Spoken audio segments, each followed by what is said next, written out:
Hello and blessings, beautiful to you. How are you today? So I've been having a few little technical issues. I'm not sure if anybody else has noticed any issues with Facebook Live, but it is Coven Initiation Day today. And so I had an opening ceremony to do over there, and I couldn't for the life of me stream online through my computer. So I was like, oh my gosh, what's going on? So I tried like 3 or 4 times, and the same issue kept on repeating over and over. So I didn't know if I'd be able to get online here either, because I thought maybe it had something to do with my own personal internet connection. Luckily, I can see that I am streaming. And so, hello, Solaria. Hello, Julie. Hello, Lily Rose. How are you? And so, hi, Jade. Hi, Roxanne. Hi, Contessa. How are you? I put out a little tar apple, a little post yesterday on Instagram talking about this live. I was incredibly busy over the weekend with family and just spending quality time with family, so I didn't get an opportunity to edit my last video in my unboxing series and also to film a vlog. So I thought, let us see if we can get on and do a live. I did a live hangout, a Q&A style, I think it was sometime last week, and it went really well. Lots of questions were asked, and I thought, hey, it seems to be a popular thing, so I may as well do another one. I don't do all that many of them these days, but I used to jump on live a lot more back in the day because it seemed to be the thing to do, and it was so easy, but these days I'm so busy that I don't get the opportunity to. And so, hi Tammy, how you going? Hi, Celtic Witch, Kenzie Louie, I think I've pronounced that correct. Carmen, I hope you are all doing beautifully, folks.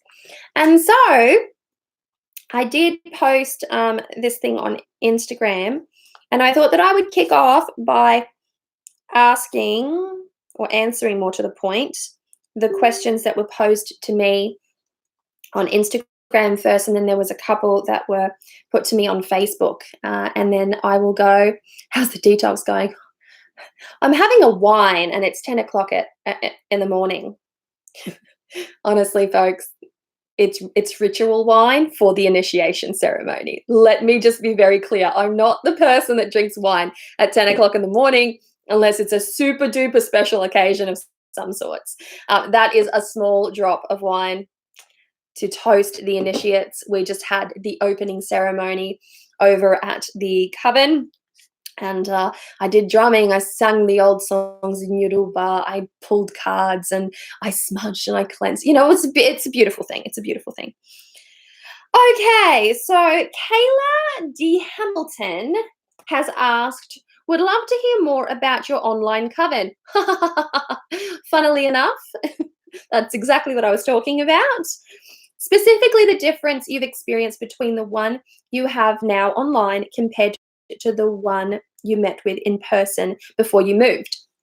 Okay, like I absolutely loved my coven up north, and I'm still in contact with my beautiful coven sisters up north, and I love them very dearly.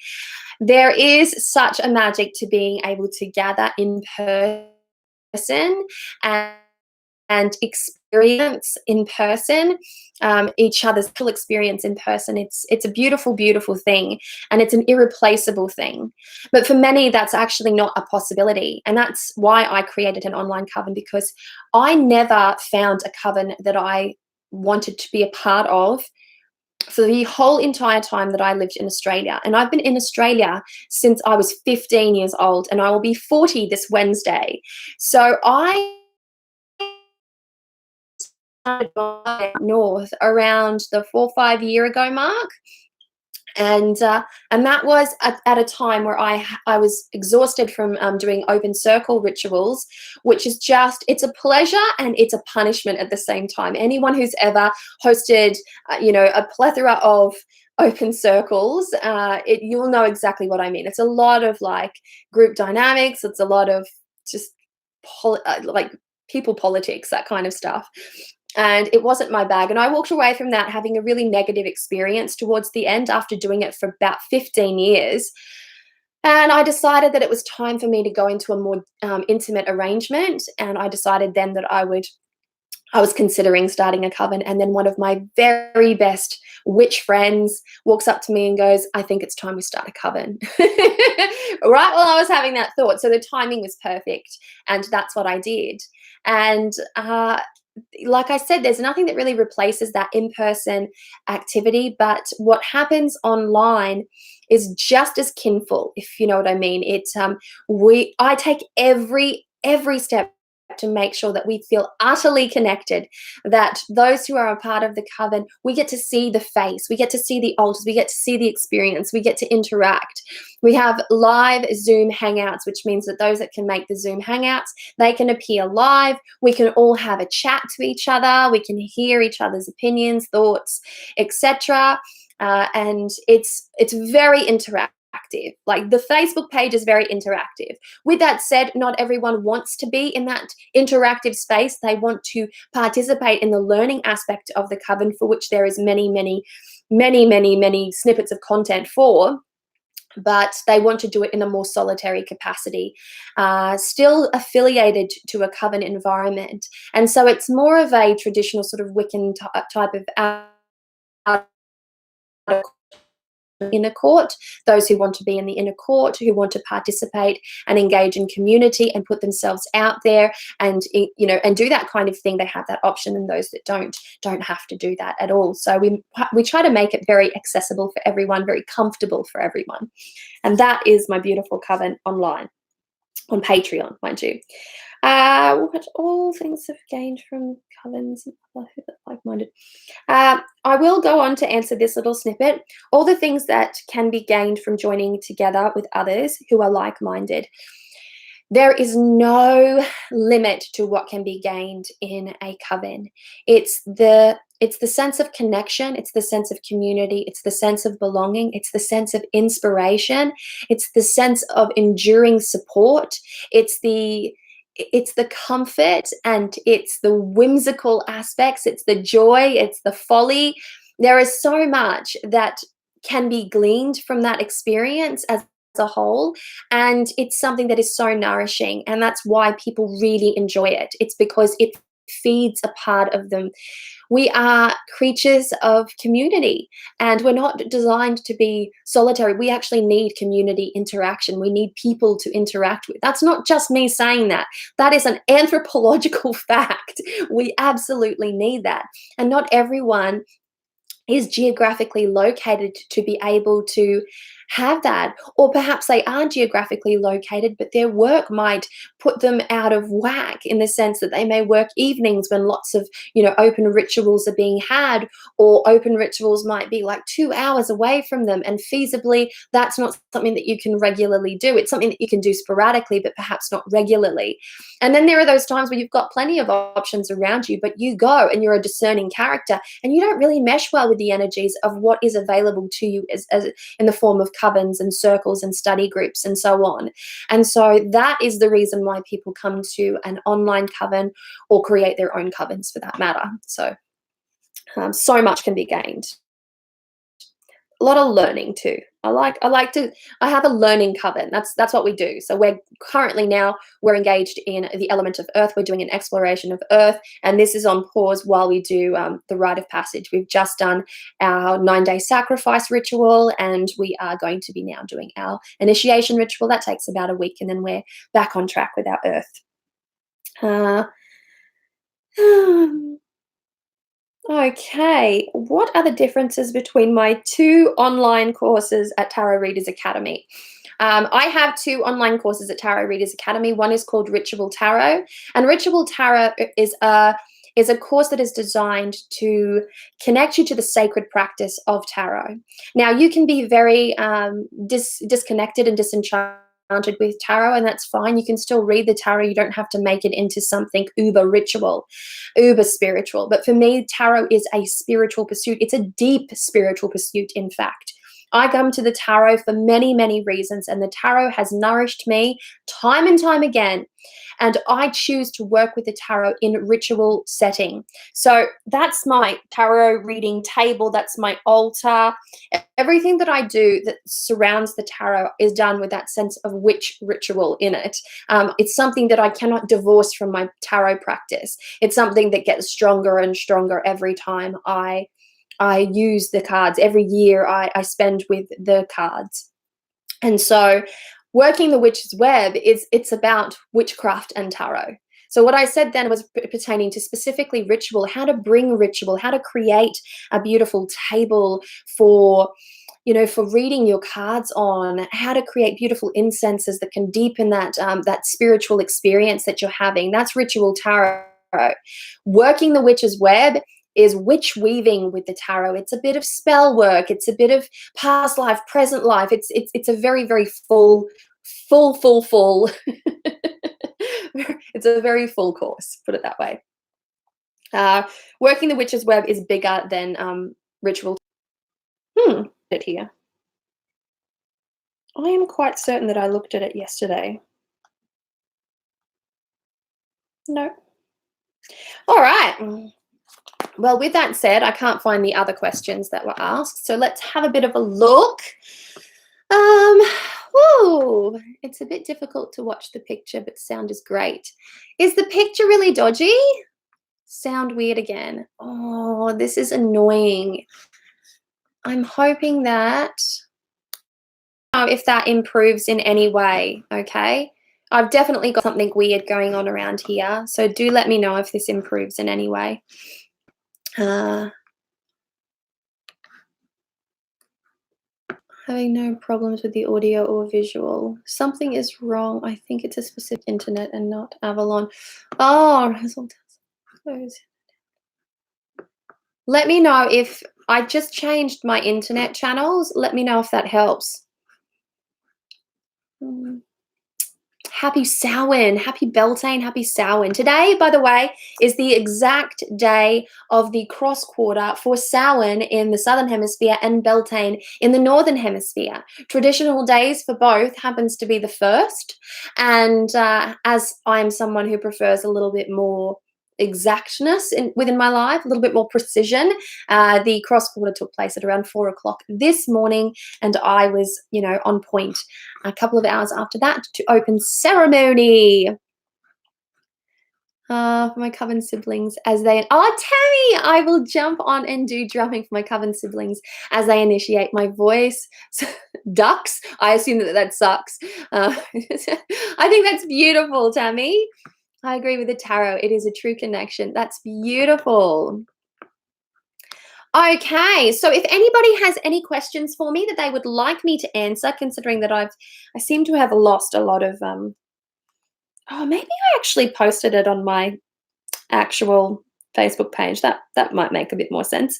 I only ask that if you are asking a question for me to answer right now, then please put it in capital letters so that I can differentiate between banter and comment between those watching and a genuine question.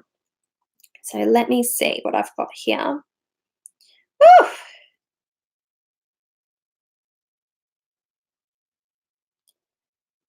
Oh, clearly I'm on right now. And let me have a look at my last place. Oh, I've just got to heart this. Oh, the photos for the Coven initiation are rolling in, so it's just beautiful. It's just beautiful. Makes me so happy.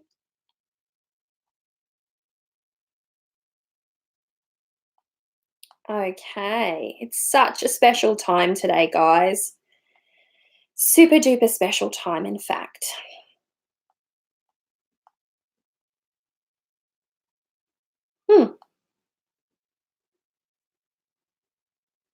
Let me go.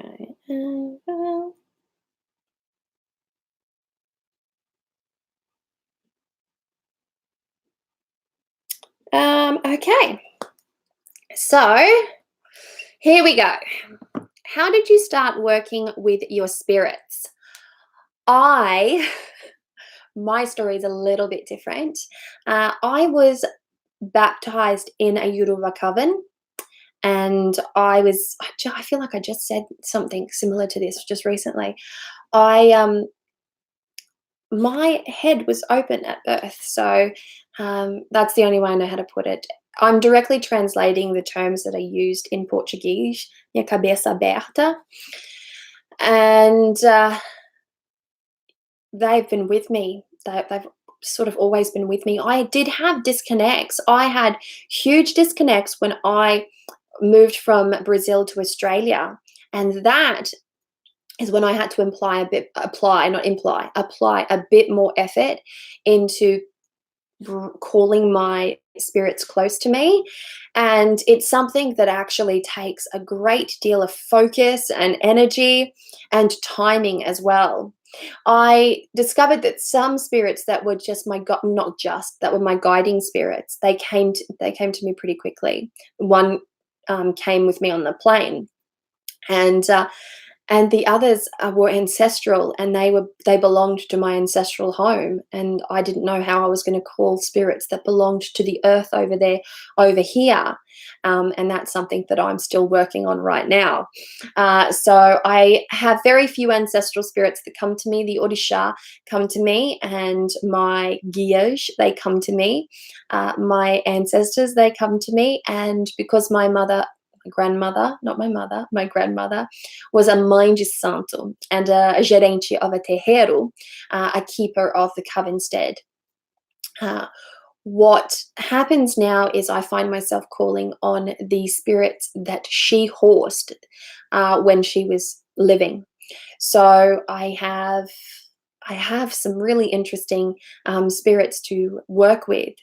And new ones have come to me since I've moved down here. And so for me, I find that timing and place is really important. If you are right now living in a place that you don't want to be in, you're living in a town or a home, a patch of earth that you just don't want to be in, then you're going to find it harder to call spirits to you. Not all spirits, just those really, really important ones that will ground with you. And so I find that when you're in the right place physically, the spirits, they start to come to you because it's a way of you setting down your roots. And when you've set down those roots, when you find that place that you're comfortable and cozy in, and you set down those roots, then they start to come to you. Those that are spirits of place, those that perhaps have been with you this whole time, but have just been waiting for you to settle a little bit. And the world of spirit is a funny, funny thing. And I would say that I was like a child when I was working with spirit at a younger age, because I was a child. And so I would leave like lollies, and I would leave like trinkets and glitter, and just I was really funny about my processes, and I had the full support of my family. Oh, she's talking to her spirits, and I was out there dusting glitter and leaving the lollies, and in Umbanda there is the crianças, the spirit of children that come through all the time, or not all the time, but they come through within reason. They're part of the part of the greater spirit union over there, and that was my favorite time working with those little spirits. My grandmother used to work with São Cosme Damião e Dom and Cosminho, and just seeing a grown woman acting like a child because she was possessed by the spirit of a child, stuffing her face with lollies. Like, it's the most incredible thing to see, honestly. Just to actually, it changes your perspective on life. Okay. Do you use the Orishas and the Melissa Boyker? Do I use the Orishas? I don't use any spirit. I work with them. I work with the Orisha. Specifically, I work with Emanjá, Yansan, Ogun, and Xangô. Now, Xangô is the patron Orisha of my family's terreiro. My family's terreiro is Terreiro de Umbanda São João Batista. It's hard, folks, switching languages. Centro de Umbanda São João Batista. That is the name. São João Batista is the saintly name of Yes, the Orisha of that house. So Shango being that Orisha, mind you. So Shango, Ogun, Insan, and Manja. They're my peeps. And beyond that, I work with what is called the Preto Velho, and I work with 2 Preto Velho, and yeah, so they're my peeps. They're the people that I like to work with, the energies, the entities that I like to work with. Razzle Dazzle 13. Does your husband celebrate Sabbaths with you? He will do whatever I ask him to do. And I don't mean that in a I'm a boss way. He's just really supportive and interested. So yesterday was the 5th of the 5th during the new moon in Taurus. So the best day to do prosperity magic ever. So I was on witch phone calling up all my favorite witches going, don't forget what day it is today, 5th of the 5th. It's a new moon in Taurus. So it's all very lucky. And he came home from his pool competition because he's just started to sign up for pool competitions.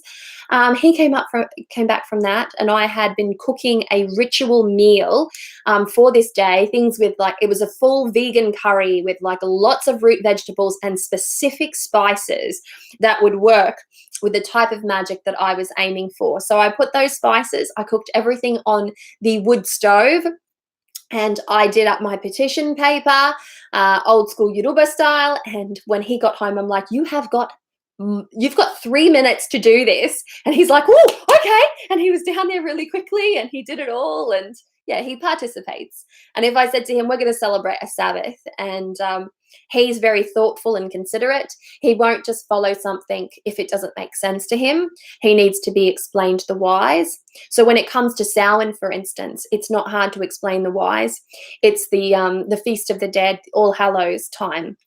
And because that works so closely, or that falls so closely to Anzac Day, where we naturally, as a country, honor the spirits of the fallen soldiers. My ancestors were in that war and are simultaneously honored, and so it just seems like the most fitting time. And he understands that, so he needs to find connection with that. But he's very, very cool about it. Like Gordon comes over here and I'm like, oh, Maddie, I've got ritual at 10 o'clock at night. Gordon and I going up to the back of the property and all that. He's like, okay, dear. So it's not a problem.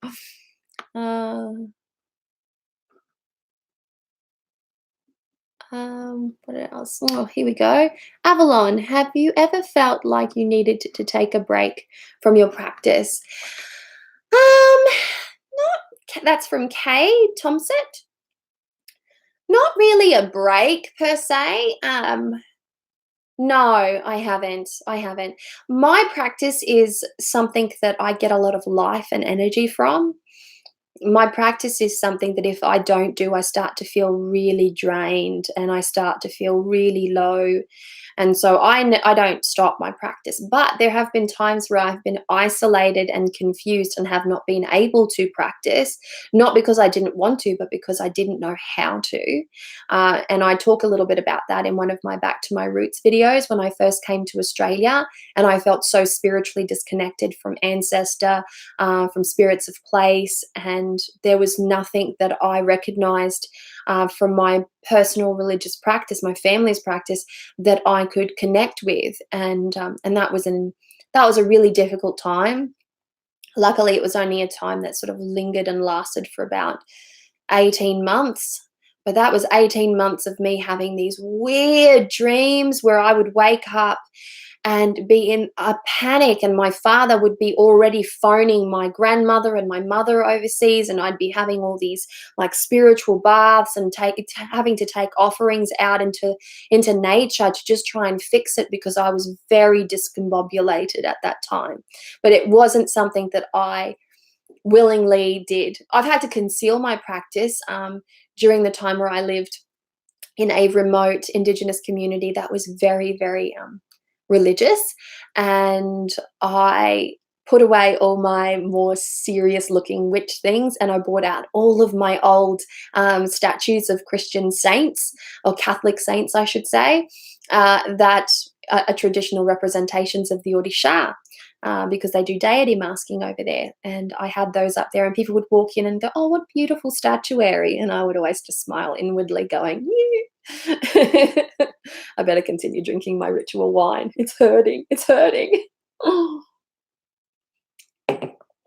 Okay.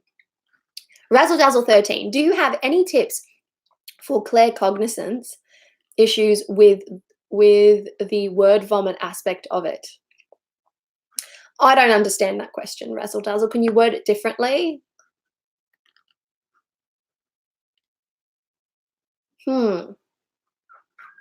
Yes, just reword that a little bit so I can get on that. Hi, can I ask one question? Shin-chan, yes, you can ask one question. Fruit roll-up, yes, I am a medium. Hessen Cassis? Sorry if I've butchered your name, darling. Do you keep any junk journal style grimoires or book of shadows? I've gone in and out of favor with junk journals and books of shadows. I find that I like the idea of like writing down my things, but I'm very spontaneous as I have become better at it. And so I do like to leave myself some video log. That's something else, but I've managed to to put things down in word format. But I absolutely love the look of books of shadows. I love the old grimoires.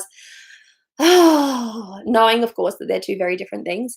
And yeah, it's just a beautiful thing to be able to see a really awesome like journal. It's just like so yummy and textured and full of the good stuff.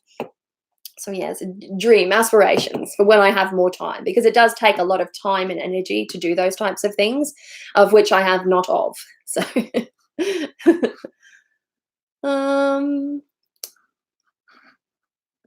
you didn't miss all that much, Coyote Moon.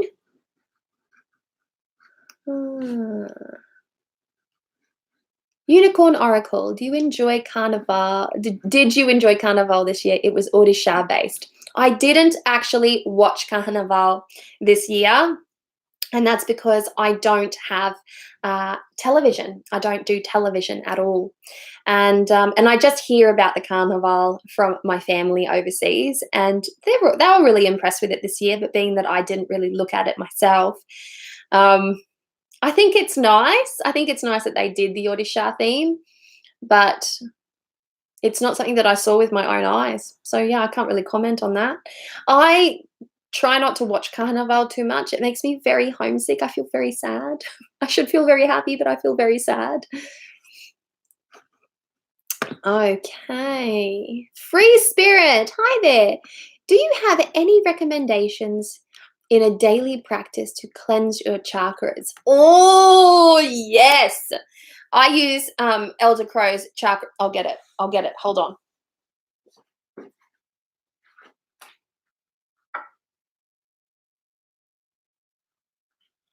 I'll get all my toys.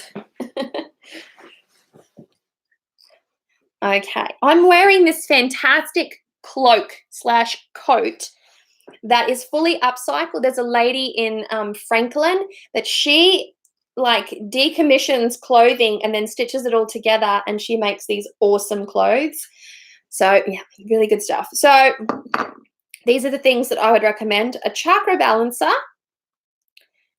Yes, chakra balancer, and this selenite, this peach selenite. Oh, there it goes. It's just so good. Just to do these ones. Oh, it's so good. Quick fixes, but work with a good visualization, a good path working. You can also do like the chakra challenge. It was a really big thing back when I first started on YouTube, and that is to spend a week. Some people went hardcore and spent a month in each chakra. And so what they would do is they would wear clothing of that chakra. They would eat food, the color of that chakra. They would work with the crystals. They would, just a lot. There was a lot to do with it. But you can make it as big as you want or as small as you want. But for me, a good gentle path working, a bit of sound therapy. So you can always go on YouTube and find someone who's playing the crystal singing bowls, which are some of my favorite, in tune with the with the chakras, a little chakra spray and the selenite. Oh, yeah, razzle dazzle chakras, right then and there. It happens quickly, basically. And I need things to happen quickly because I'm busy. So I don't have the time for super long, drawn out rituals, especially not as part of my daily practice. So my daily practice, it's pretty much like nod to spirit.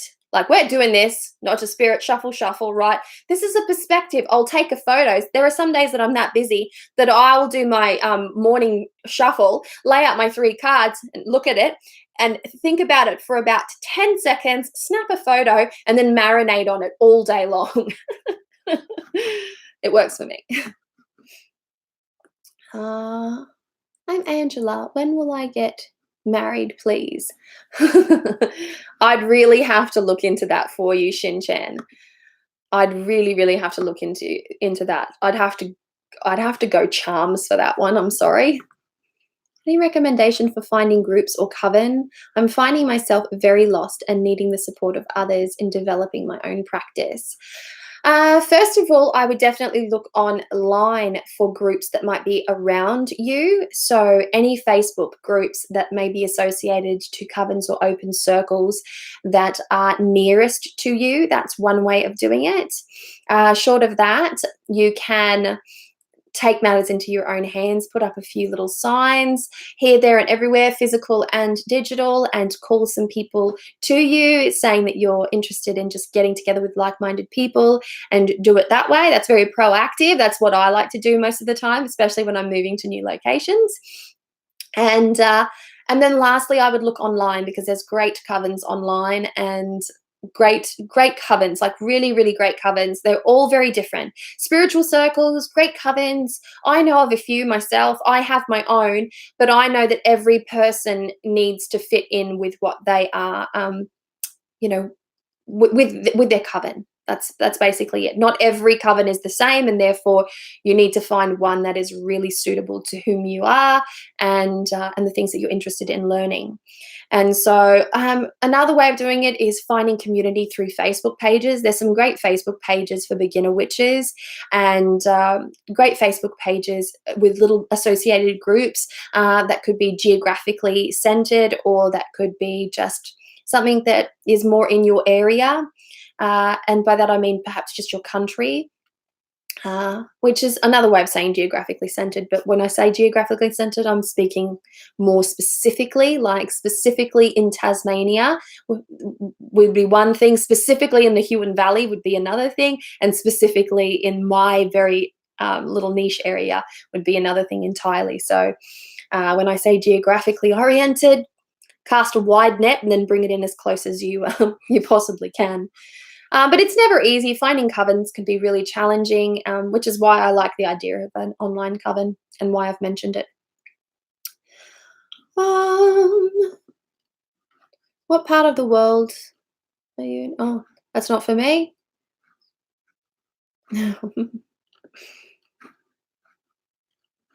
Oh, that's nice. And that's it. Not everyone maybe, and I'm talking to Kay Thompson here, not everyone may be ready for a coven, but you can still join groups that encourage solitary practice. And that doesn't necessarily mean that it's a coven. It's more a group, connected by group, but each person gets to do their own thing, and then you get to exchange ideas on the things that you're studying and the things that you're looking into, and exchange ideas, and it's just a little bit more friendly that way. That's outer court stuff to me, mostly anyway. Selkie Fields, are any of your children interested in your practice? All of my children are interested in my practice, all of them. And hard to hold them back sometimes. It's hard when they come in, they're like, Mummy's altar, and I'm like, Mummy, don't touch Mummy's altar, don't touch Mummy's stuff. I have created little ritual spaces for them down in our cabin so they get to play. I take them out in nature quite a bit so that they can talk to the nature spirits, and I always try to instill that wonder and that whimsy. And we were at a place called Crawley's Gardens yesterday. I was recommended to go to this beautiful place called Crawley's Garden, And I went there on this recommendation, and it was amazing. This place was amazing. Private gardens, and we just happened to be walking past. They weren't even open, and we didn't know if they'd be open or closed because we went on a Sunday. And the lady happened to be there and thought, "Oh yeah, come on in, have a run around." And the way that I got my kids engaged, and I'm like, let's see if we can find some nature spirits. Let's see if we can find some fairies. And they went looking for them, and there was moss and flowers and trees, and like sacred trees as well as sacred flowers. Like they had everything there. And we spent about 2 hours just lapping the area with them in this high like mindset, just running around the grounds and soaking up all the greenery. And it was really, really nice. So we'd like to do those types of things. And every morning we also do a nature track, and I'm planning a little meditation sanctuary, a little spirit sanctuary up the top, which my husband's going to help me with. Trisha, at what age do you think it's okay to introduce tarot and oracle to your kids? Any age, any age. I think it's really nice when they just grow up with that, just with tarot or oracle in their life, whether they choose to use it as a practice themselves or not. You still get this opportunity. Like my children, all of them knew what a tarot deck or an oracle deck were when they were young. They have it in their lives. They've always had it in their lives. I had it in my life growing up. My mother read tarot, appalling tarot reader though. She's terrible. She's terrible. My grandmother was a bit better, but my mother, she just didn't have a knack for it. God love her though. She tried so hard, and she can read the cards, but everything, like she takes it to a dark place every time. Like I think she puts too much of herself onto the cards as well. And I'm like, well, is that really what the cards are saying? Like, look again. And yes, she's terrible. I want to be nice about it, but she's terrible. But she had an old Marseille deck and a couple of other decks that were there, and my grandmother used to have this beat up old sort of like gypsy playing card type of deck thing. And grandmother was a caster of buzios, so cowrie shell divination. That was her bag. And my mother's a great candle diviner, like Aries and Aries and Aries, great candle diviner. Oh,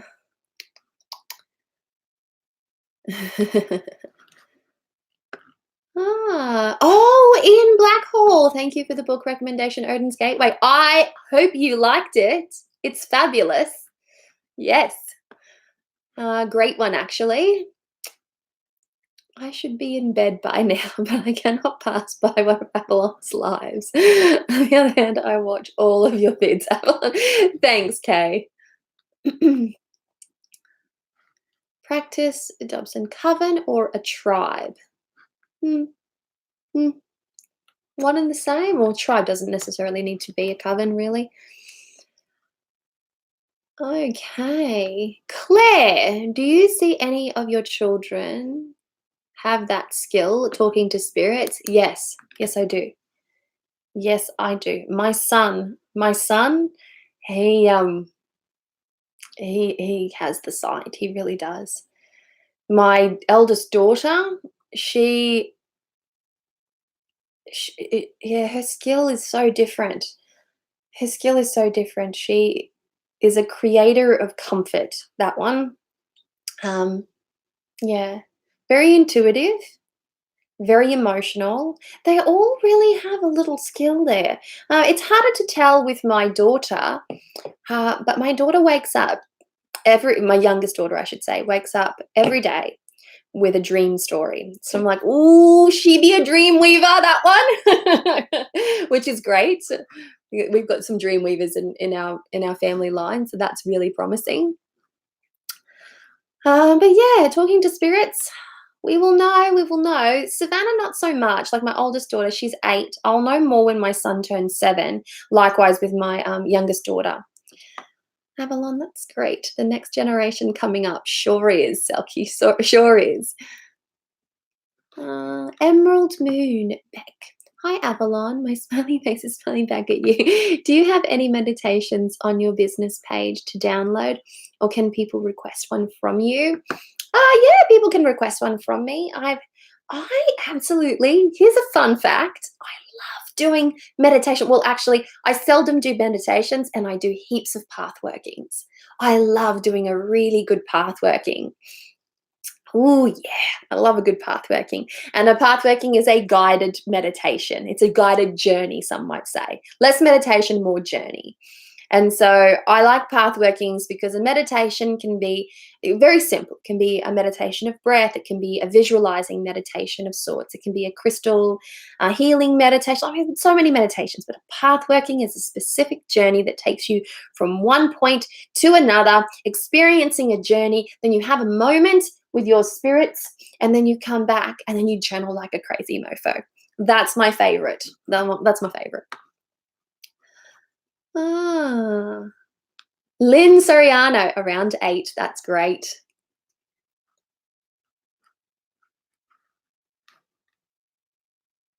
Oh, do I have Razzle Dazzle 13?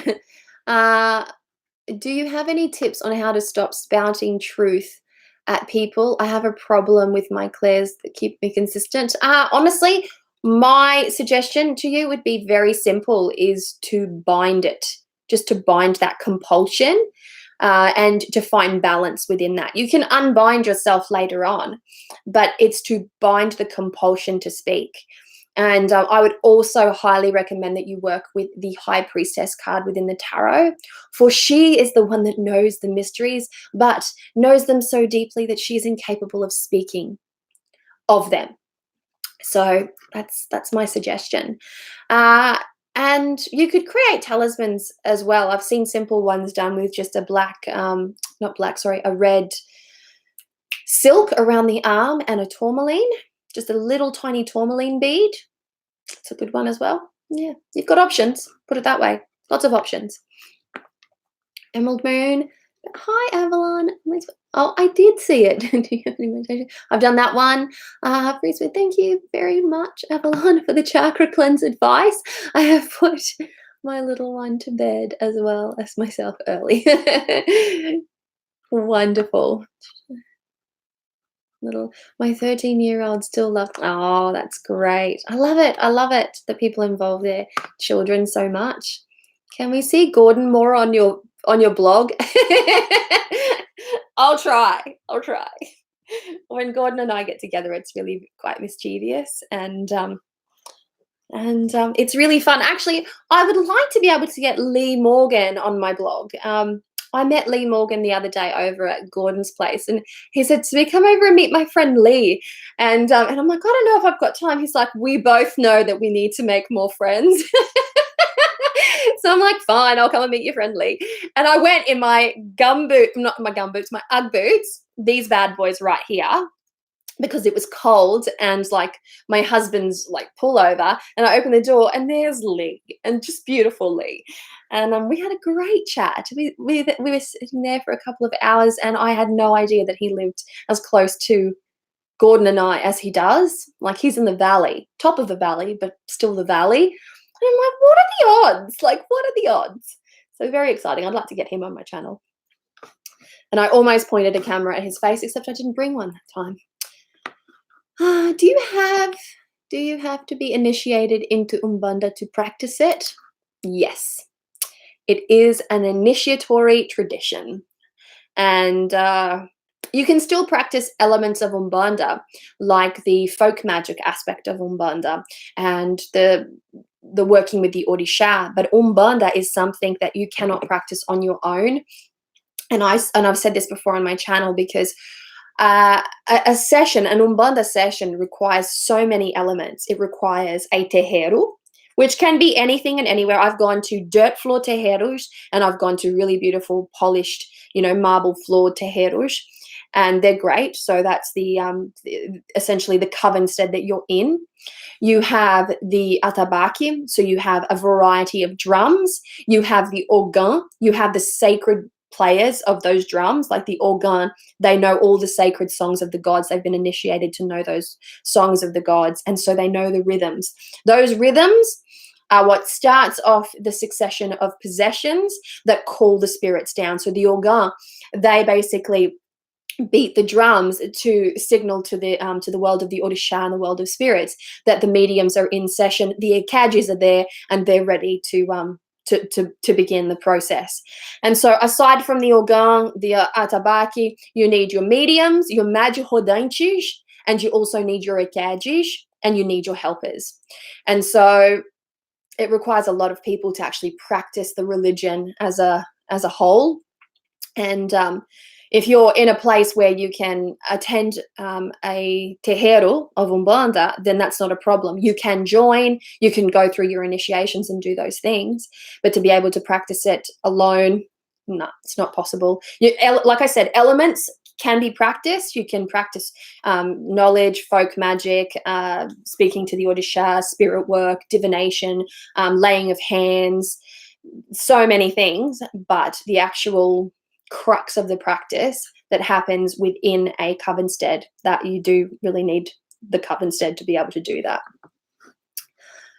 Avalon, if I'm dead tired at work tomorrow, I'll say, this lovely lady would not let me depart from her YouTube channel. You're so funny, Kate. Tammy Reardon, your path workings are wonderful. Thank you. We are so lucky to get them. I need to redo a couple of them. I want to do more of them, Tammy. I really do. Really do. A friend has asked me to do a ritual in her new house. Any tips or hints would be great. Yes, in her new house. Be sure to take your shoes off when you enter the front door. Be sure to bring in the staples. So when we are going into a new house to do a new house blessing, what we do is we bring bread, we bring sugar, we bring tea and coffee and milk and flour, and we bring these, like, it's a little basket of goodies to sort of like kickstart the like salt and spices to kickstart the happy home. And then we do an awakening of the spirit of the home to make sure that, you know, the spirits of place are well awake for this experience, like they know that you're coming, and do a good cleanse of the house. So even if it's been cleaned, you do a cleanse from the front of the house to the back of the house. Do 2 folds of cleansing. So the first one, really heavy cleansing, like strip it all out, because you don't know who was there. Even if they appeared lovely, you don't know what kind of health issues they had. You don't know what kind of marital issues they had, if any. Like, you just don't know people unless you really, really, really know people. So yeah, so strip it all out, strip out the energy of it, and then return it with something that is designed by you. So what kind of a home is she expecting to live in? Does she want a creative home? Does she want a really peaceful home? Does she want a home that has a lot of passion in it for her and her lover? Does she want a home that's you know, conducive to raising children? And then discern for yourself what those great combinations is. You're a herbalist, you know what to do. Like, you're great with those things. And so strip it first and then bring through a really great yummy lashing of like that happy smoke, as I like to call it, and add to that, after you've added all your favorite herbs, add a little bit of sugar to it, add a little bit of coffee to it, just a little sprinkling, and, you know, give it a good wash. And you can go 3 times fold and wash the floors with like lemongrass and lavender. It's up to you. How much do you like this person? My Coven up north, we all seemed to move house really around the same time. So we all did each other's house blessings and shop blessings and that.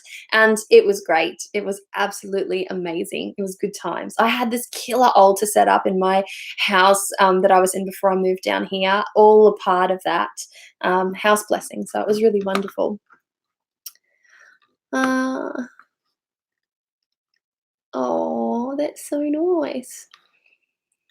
Thank you, Avalon, for your time and your advice. This is so much fun. Thanks, Emerald.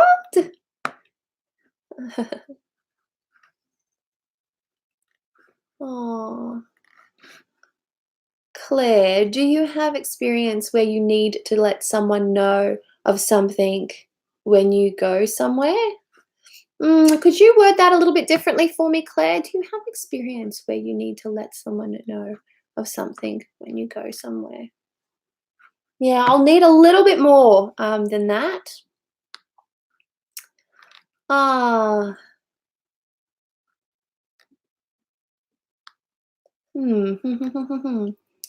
Can you please explain a bit more about what is a Dreamweaver? I don't think I've got the time to, but I will try my best. A Dreamweaver is somebody that can work in the dream state and also jump into other people's dreams and work in their dream state. Yes, it is a beneficial skill to have if you're a good person, and a not so good one if you're a nasty bitch. So what can I say? Dreamweavers are incredible creatures that have a specific and very special connection with the astral plane, or the world of spirit, the liminal space, the dream world, if you will. I don't actually like the word astral, so don't know why I just said it then. However, I really, really like, I've met probably 2 in my life, just through association with my family overseas, and my big sister had a slight knack for it as well. I remember she once jumped into one of my dreams and she put something in my dream. And this is her doing her own little experiments. And then she asked me the next day if I saw the thing that she put in my dream. And I'm like, yes, I did see the thing that you put in my dream. So they can really mess around with other people's dream spaces. Very good for if you have if you're a person that suffers from like really bad dreams. A Dreamweaver can really help you to slay some demons in your dreams and to reprogram and soothe your dream state. They're miraculous creatures, honestly. They really are. And because I'm not a heavy dreamer and I don't have the skill in dreams, it's hard for me to articulate beyond that point. But that's just my perspective from the outside looking in. If you're a Dreamweaver, you would have a different version of that story and be able to comment a little bit more. Jess Pollen, is there any advice you could give to new witches trying to discover their path? Or maybe books you could recommend that might resonate well and help with the journey? Jess, I've actually got a lot of advice that I would like to give new witches, because I do believe that there is a tremendous amount of misinformation out there. And I've looked at many of when you come to witchcraft or new to witchcraft, or I've looked at those types of videos, and they are good and they are helpful. I'm not critiquing them, but they all seem to miss something that's important, and that's an explanation between the practices that are suggested. So many have recommended practices and little rituals and information that is specifically Wiccan. And yet there is an entire practice of witchcraft that sits outside of the neo-pagan umbrella that is also considered witchcraft, that's considered old world witchery, that I think should be mentioned more often than it actually does. And so I would like to say many a thing to a new practitioner, really, really would, because there is a wonderful world of ritual practice and ritual experience and witchcraft. Oh, there's some good witchcraft out there that sits outside of what is commonly referred to as modern day witchcraft now.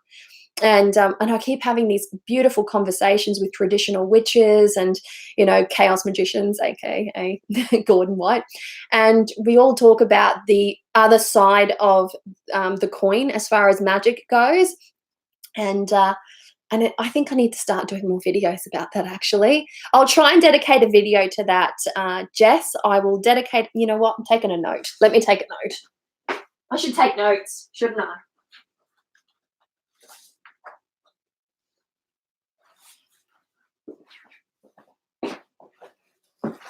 Again, every part of my body is warm with the exception of my hands.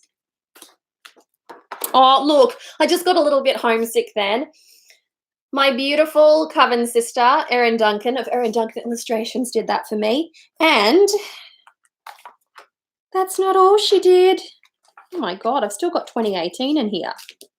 Look at this one that she did for me too. Isn't that good? She's amazing. Alrighty.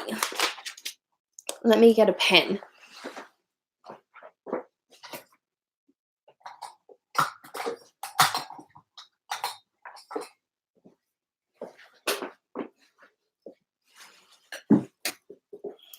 Right.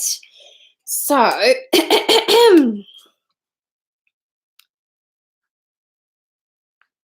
Jess Poland. Now, what did you specifically say? Advice you could give to witches trying to discover their path. Advice for new witches. Out of curiosity, folks, this is a question for you.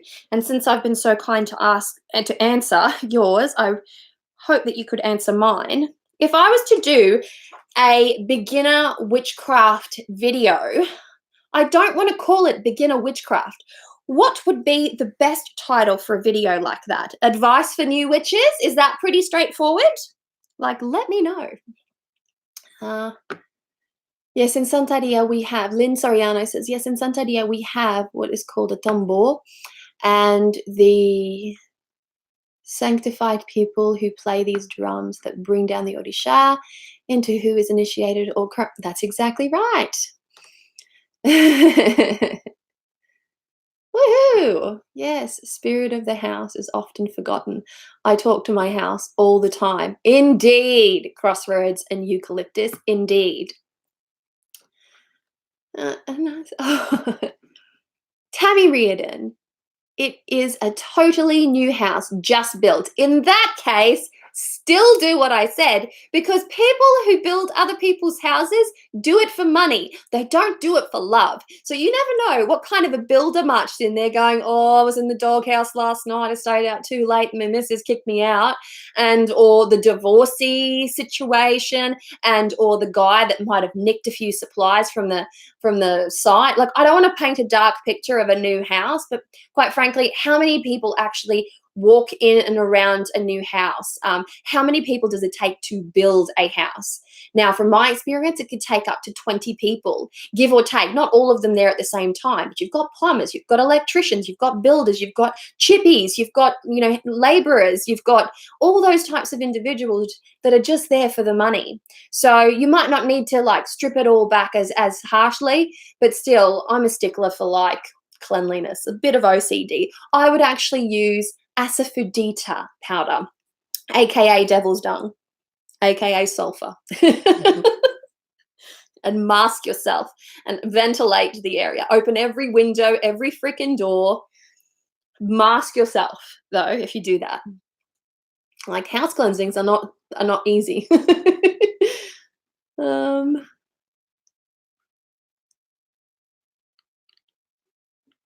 Okay. I have neglected to speak to my home. I feel a bit bad about that. Yeah. It's nice to be able to offer your house spirits a little libation, a little food. I mean, I've always got stuff. I've got to dispose of some things of the moment, but I have like stuff there. I leave offerings outside for the spirits as well. Jade Star, if you are given a specific intention oil or candle and you accidentally use it for a different intention, what happens to the original intention? It really depends on how deeply that intention has been set into the candle. If we're talking a fixed candle in hoodoo traditions, right? In the practice of hoodoo, a candle that has been fixed is a candle that's been fixed. You may use a crown of success candle, for instance, for a love candle, but it's not going to have that same mojo. It's going to work very differently because it's been fixed to crown of success. And that might not yield the best results for you. I mean, it could if you work with the theme, for instance. But yeah, most often than not, if there's an intention placed on a candle, I'd be inclined to just get another candle, because it will eventually, in one way or another, depends on how deeply that intention has been set, it will change the behavior of your magic.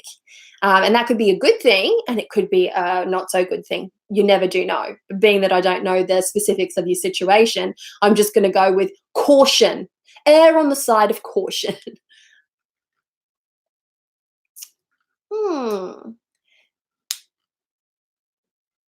Rhiannon, hi.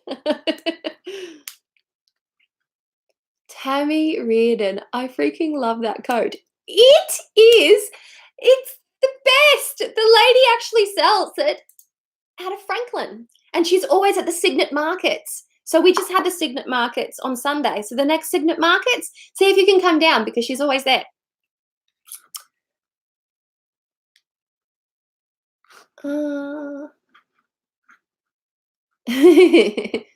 Yes, it's all recycled. It's all recycled materials. It's been repurposed, and she does such great ones. And it's got the best little fairy look at that. It's the best. It's perfect for this weather. It's absolutely perfect for it. Hi, viewed this. How are you? Just not working. Lily Rose Mystic. That's totally fine. What your top book advice for advanced witchcraft? Oh, top book advice. Grimoires. If you want advanced witchcraft, then you're going to have to go into the wonderful world of grimoires. Look into grimoire magic. Advanced witchcraft could also pertain to botanical knowledge. So if you're going to do a lot of work with plants and plant healing and doing balms and like unguents and flying ointments, then you're going to need a kick-ass book on on botanicals and how to prepare them. But advanced witchcraft tends to more gravitate towards specific practices. There's not just one book with the umbrella term advanced witchcraft, because every witch, by the time they reach an adept stage in their practice, will always have specialized, more often than not, will be specialized in one area. One's going to be a diviner. They just love working with the runes. They know everything about the runes. They know everything about other divination methods, and that's because they have dedicated to knowing those divination methods. And if it's, if you're a poisoner, then it's because you've gone down that path of like the black arts, and I don't mean negative black arts. I just mean like the poison path. And yeah, so it really depends on what your poison is, for lack of a better word. For mine, it would have to be spirit work. I really lean into spirit, and I love to work with the spirit world. And I like to do folk magic. So I work with spirits to find the right type of folk magic to do. And I work astrologically. So books on astrological timing and astrology are really handy ones to have. Like those types of books are good because when you want to time your magic in keeping with your own natal chart, you can absolutely do that. You can understand the push and pull of energies in your life at any one given moment. That's self-awareness. That also leads to really good things. Anthropology, books on anthropology and history and mythology, those types of materials are more advanced for those who are really interested in, geography, the geography of witchcraft. And what I mean by that is the spirits of place, the legacy and magic of a particular geographical location. And yeah, I mean, it really depends on which direction you want to head.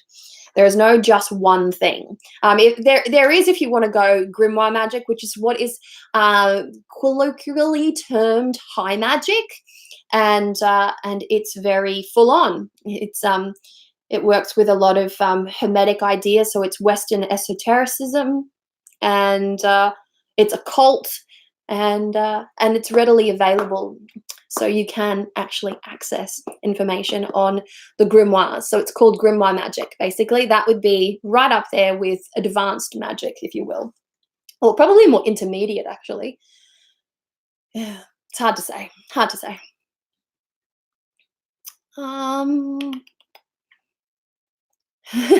Emerald Back Moon. Wow, dreamweaving sounds amazing. Thank you for that explanation. You're welcome. You are so welcome. And thank you, Kate Thompson. It is a gorgeous coat. Ooh. 1,000 yeses for a video on starting the path of witchcraft. Wicked. I will do that. I will do that. Tammy Reardon. Okay. Tammy Reardon. I totally get the influence of others. Not sure I can get Asafoetida here, or then must get some, but I think I can whip a little something. That's totally fine. If you head into the Page and Cup, they might have. Why do I think she has Asafoetida? Why do I feel like she might have that? Interesting. Just have a look, Tammy. Maybe give her a call and say, hey, do you have any Asafoetida? There's apparently some witchcraft stores up in the north of Tassie, and they might be able to send some down if they've got some. Any northern Tassie witches here for just to double check that? Father Witchcraft would be good names. Thank you, Trisha. I will consider that. Love the botanicals. Don't get me started. Savannah Ghost Research Society. When working with spirits, what is the best way to protect yourself and your group? Ooh. Head wrap. I always wrap my head when working with spirits. This actually brings me into a really giggly, immature phase of my reading way back in the day. And hang on, I've just got trolley messages here. And it was a witchcraft book, a Theory and Practice by Lee DeAngelis. And she speaks of hoarding and reading and house blessings and that type of thing. And she likes to put a butt plug in because she thinks the spirit's going to come up the anus. And every time I think about that, I actually I've worked a lot with a shaman up north, Misha, who I've mentioned her on my channel before. She's in an old video of mine, and she worked with Lee DeAngelis. And one of the very, very, very first questions I asked her, I'm like, so how do you feel about this? And we had a good giggle. We had a bonding moment over that. But for the most part, I would definitely rock some charms before I go in there. And I'm a big fan of writing sigils on my boots, just because. And yeah, I would definitely have an auric cloak of some description going on. I would, like, are these tortured spirits? Are these the tortured spirits of the undead? Are these, like, are you going to places where people have died violently, for instance, or they're haunting there, so they're obviously like hell-bent on staying connected to a place? Like, these are hungry spirits, so you always bring them food. So bring them food to please them. So, you know, wine, tobacco, meat, like whatever, bring them food, place a food offering there, yeah, just tourmaline's a really great protector. Salt is a really great protector. Sigil magic, head wraps, anointing oils, like take with you a good uncrossing oil and a good protection oil and a good protection mist. Just have an arsenal. If that's your bag, then you should have a kit. Basically, that's what I'm saying. So take a basket or a backpack full of your kit with it, and yeah, it always comes in handy. And have like really great incenses like ready made up so that you can like burn them in the moment if they are too heavy a spirit. So sometimes you have to banish a spirit, and in which case you need that devil's dung that we've been speaking of. Like this, that stuff is legit. Maya, how do you feel about plant spirit communication? I think it's amazing. I feel certain plant spirits will accompany me for some time and then leave, most like a familiar, but not really. Well, a plant spirit is a form of spiritual nourishment, and when we work with plant spirits, it's because we need their medicine in our lives. And when they disappear from our path, for instance, it's because we no longer need their medicine in our lives, and we may be in need of another. But there is always that lingering wisdom there from that plant spirit, and it's a beautiful thing. They're very intelligent. Plants are very intelligent, and plant spirits are something that they just know best. They're like their own little forms of doctors, and they can come into your life, they can come into your sphere of consciousness, work with you consistently over a period of time, and once you have really consumed that plant to its entirety, or the wisdom of that plant, I should say, the wisdom of that plant, then it will move on because it's needed by others. That's how I choose to see it anyway. Ancient visions. Have I missed heaps? I've been on here for about an hour. Ancient visions. It's just been an hour. Not sure if you guys can relate. Oh. Wait, what happened?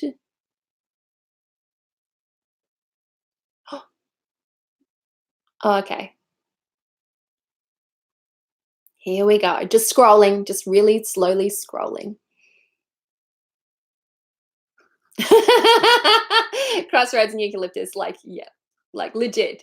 You will remember it. I could almost, like, if I could find the book for you, you would just giggle. And Witchcraft, a Theory and Practice is an Australian book. It's a book written by an Australian author. Lee DeAngelis is Australian, not Australia. Well, I'm not articulate today. You know what? $10 says it's a Gemini. It's a Gemini moon.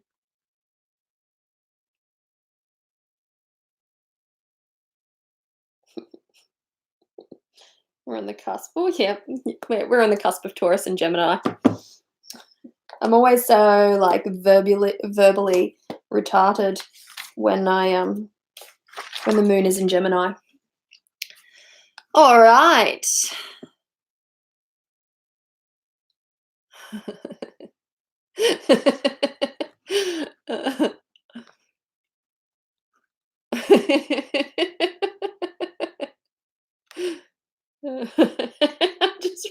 I'm just reading all the comments to the butt plug. I'm serious. I did not make that up. You can read the book for yourself. I don't make that stuff up. Like, but that's burnt inside my brain because I would have been like not 19, 20, 21, early teen, like late teens, if you will, and early 20s when I first read that. And I was like, what the fuck is this? Oh my gosh.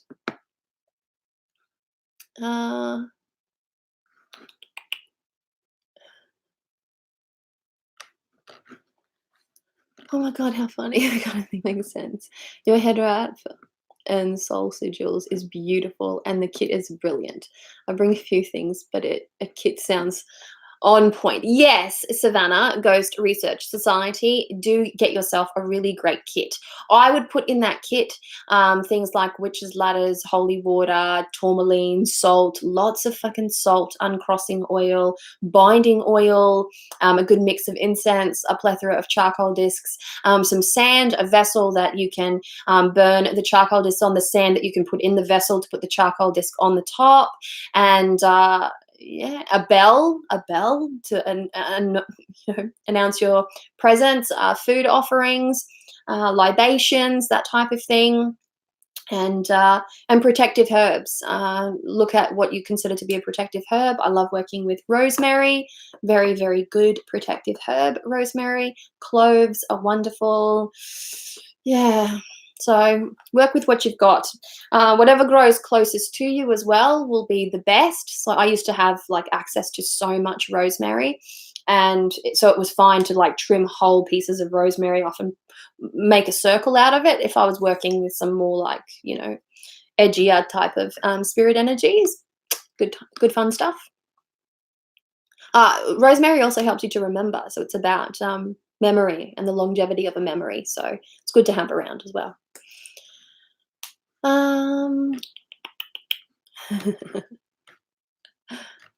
What else have we got? I'm just reading through the comments. With Shiva lingams. Well, they are beautiful, aren't they? They are beautiful. Look into the mythology of Shiva, and you might get a little bit more out of your little Shiva lingams. Lee wrote that. Actually makes sense now. Yeah. Strange.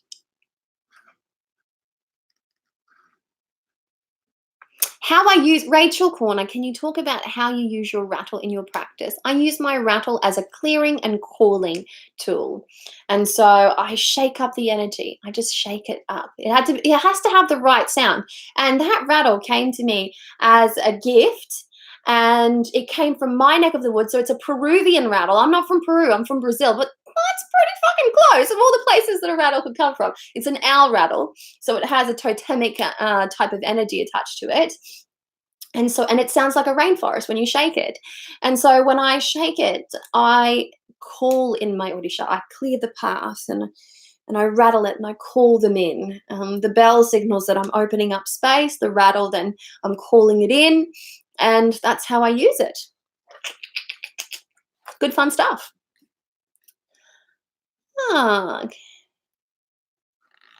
Just received the Apocalyptic Witch book this week. Thanks for the video on that. You're welcome, Claire. I haven't read mine yet, so do let me know how you go with that.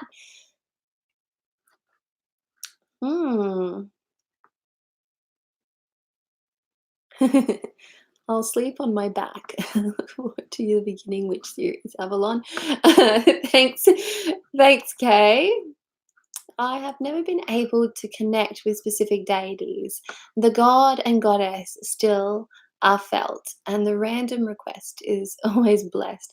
But I want to connect to a specific deity. Is this wrong? No, it's not. I connect to specific deities all the time. And because of the work that I do with others, connecting them with deity, that I connect with other people's deities a lot as well. And I have honestly learned so much about deity just following my path as a spirit worker. I was very reluctant to follow my path as a spirit worker, but it has been the greatest teacher to me. Nobody has taught me what I know now about deity and spirit. And I have very definite ideas about deity and spirit as a result of consistent work that I've done. And I can honestly say that working with specific deities is the absolute best. It really is. You are going to have spirits, be they deity or guiding ancestry spirits or just spirits, like helping, aiding spirits, come through your life and your practice on and off. But working with a specific deity is something that is all about dedication and focus. And being a devotee of a particular deity then extends that on. And then being a daughter of a deity, as in you have a matron or a patron. This means the spiritual mother, the spiritual father. That is just another elevation on all of what I've mentioned prior to. So there are so many ways that you can work with deity, and it is actually really important to focus very carefully on one at a time and to do so respectfully.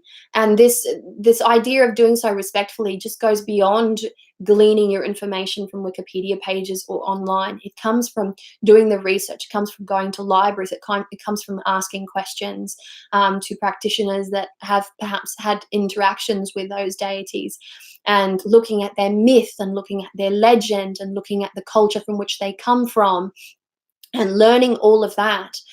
It opens up the channels of communication to a deity, and that makes the experience far more engaging and enriching as a result. So, yes.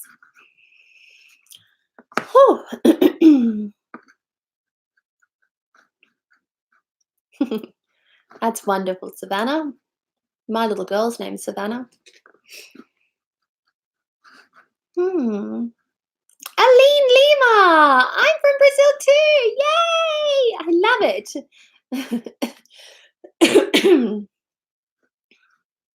Aww. Do you use a Ouija board? I haven't for a long time, actually, Contessa. I haven't. I used to love having a seance. God, a seance was my favorite freaking thing. Some of my best friends I met in seance nights. I really did. It's true.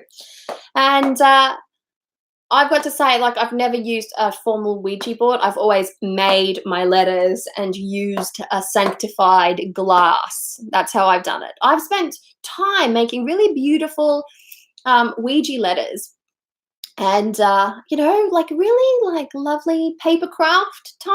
I don't know what prompted me to do that. I just really wanted something beautiful, and I liked that having letters and a little shot glass and a little lighter and a little candle in a tiny little box was far more suitable for transportation, and that means I could just take that anywhere rather than lugging around a big board.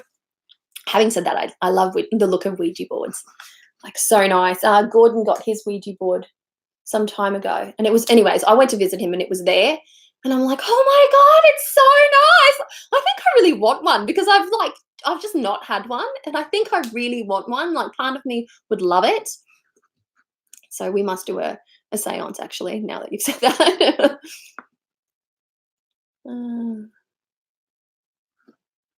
Oh my God. And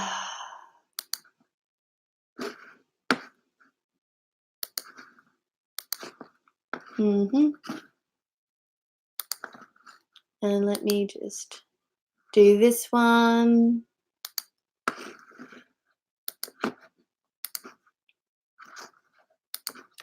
Okay, that's better.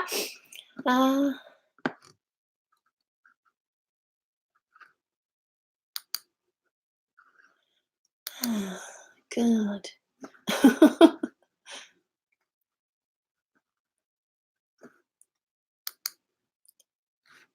Oh, God. Okay, that's better. That's better. Color of Dreams. Hi from Ontario. Oh, hello.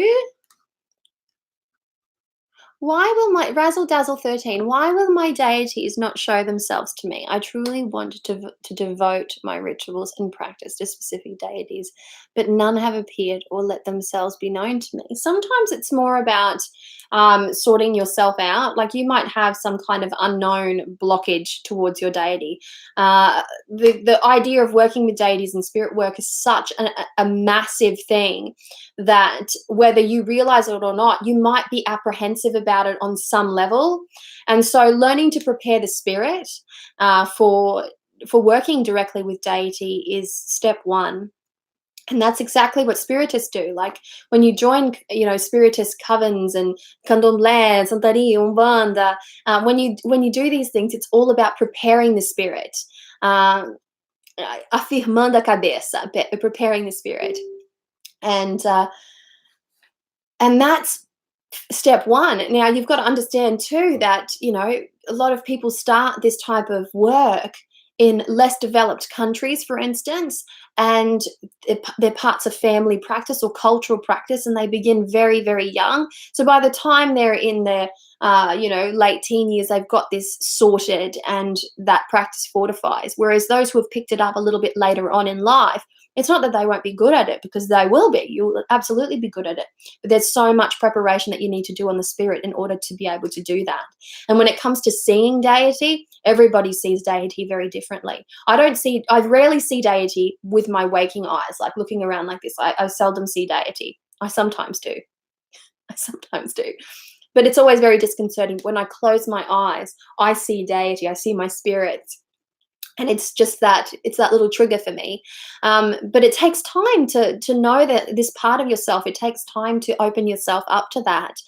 It takes a lot of practice too, with spirit, with honoring your spirits, with talking to your spirits, statuaries up, feeding the spirits, candles for the spirits, devotional offerings for the spirits. And that's what calls them forth.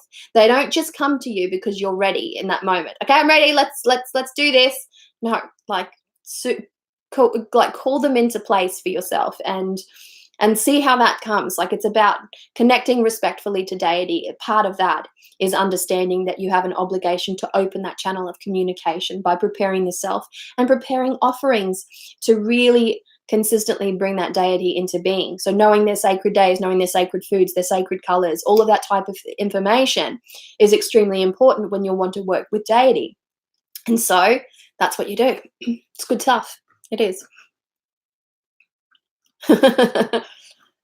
You know what, Luna? You're absolutely right. I've just added you as a moderator. You're absolutely right. Passed away last year. I've been thinking about how I can get in contact. Or a sign, maybe. Just be more open. Aline. Oh.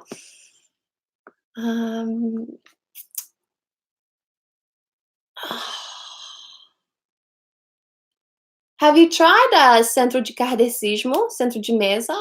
That might be a place for you to go. Otherwise, really talking to a spirit medium, the very specific kind that deal with the dearly departed, that would be your best way.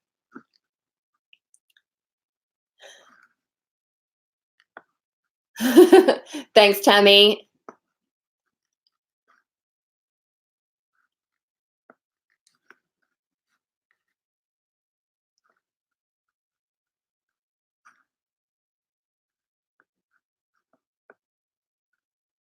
I think he just might be away. Adam, I just read your comment, Adam Cotton, sneezing at the height of trance. That just seems to me like your body peaks. Like that's just a natural. That would be a natural reaction to me, and a way that you get out of your trance. Like that seems very, very normal to me. But if it does bother you, then I would definitely try to find a solution for that, because I'm not sure how you can actually stop yourself from the desire to. I know you can stop yourself from sneezing, but the desire to sneeze, that could be a little bit different. Joyce Jordan, we need a 3 billy goat craft. There it is on the bridge. Okay. Emerald Moon, can you please tell us the name of the app that you use for identifying plants and flowers? I think you mentioned, yes, I do. It's called Picture This. And there's also another one called Plant Snap, but I like Picture This a bit more. Here we go. This is, I'm not sure if you can see this. Oh, that's terrible. Yeah, you can't see it. But it's called Picture This. And it kind of looks a little something like that. Is that? There we go. That's a little bit better. And you can take a photo of it. You can, cross-reference it against other plants. It's very good. It's very good at what it does.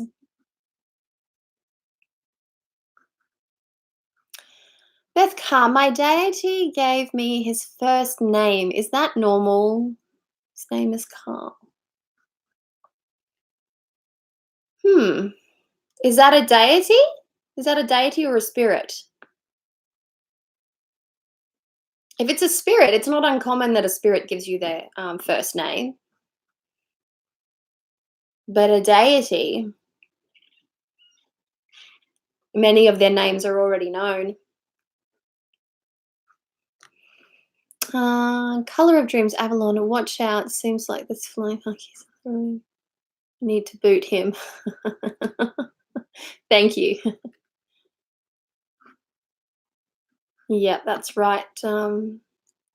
Hecate's Crossing, Lena. Hey, Avalon. Hey, all. Glad I caught this. Great discussion. Oh, Samhain, blessings to you too. Wonderful. Thanks, Lena. Preparation is very important. Overall preparation. Yes, that's right. Right. E aqui não tem muitos médios. Oh, mas eu moro na Aranha. Aqui não tem muitos médios. Aline, que pena.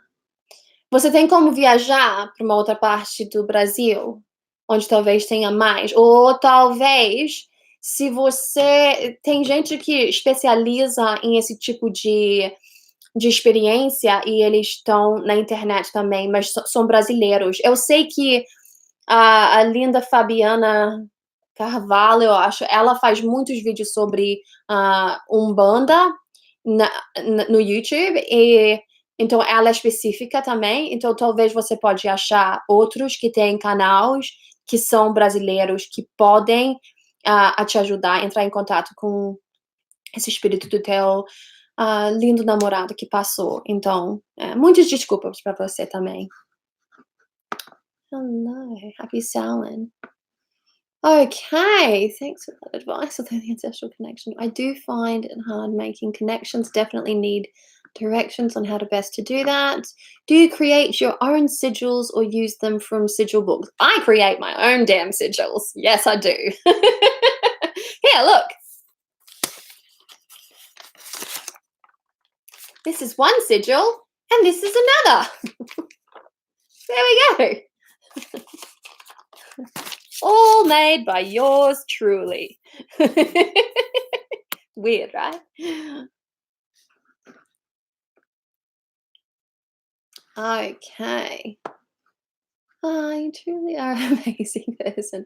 I'm so glad I found your channel. Oh, thank you, Razzle Dazzle 13. You're so kind to me. The plant app is awesome. It is, isn't it, Stacey? It is freaking awesome. It is. I like it. I like it way better than Plant Snap.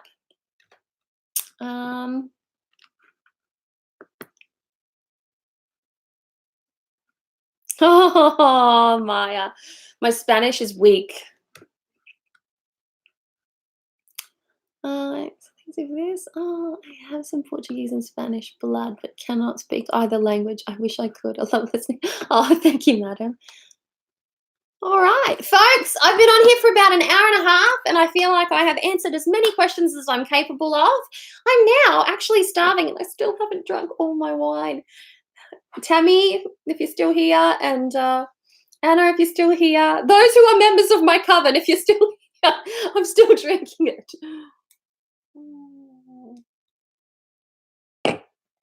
Saravá.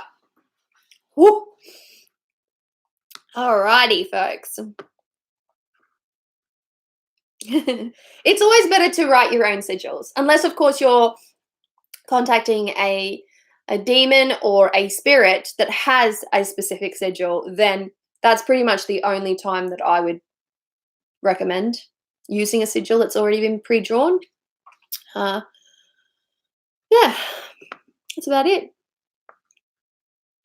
All right, well, we're heading off.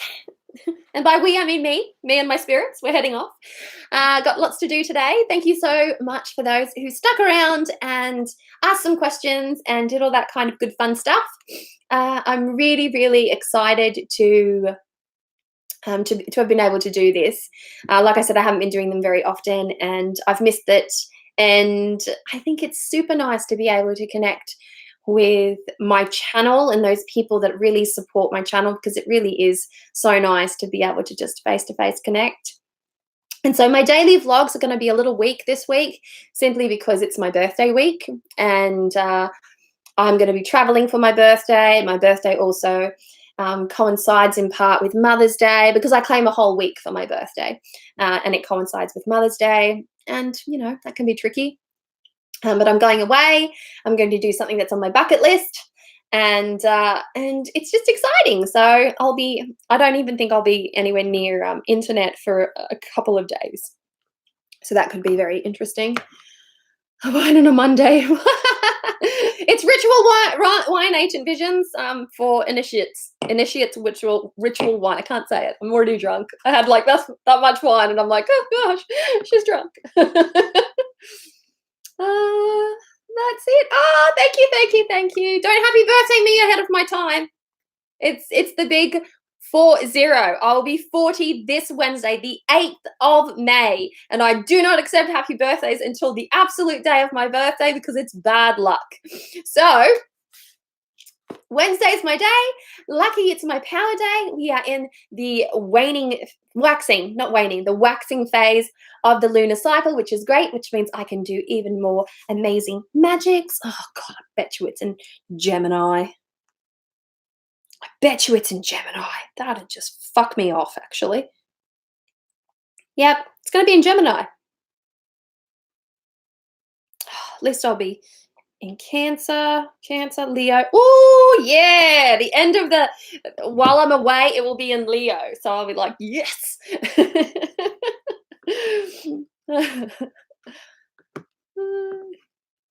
you, Trisha. Thanks. So there we have it, beautiful souls. I'm gonna skedaddle. Take care. You're still a baby, she says. Oh gosh. All right, gorgeous ones. I'll be speaking to you soon. Thank you so much for your comments. Do give this one a thumbs up if you've appreciated my answers. It's always nice to get those little thumbs up so I can look back on them and go, yay. All right, beautiful people. Talk to you later. Bye.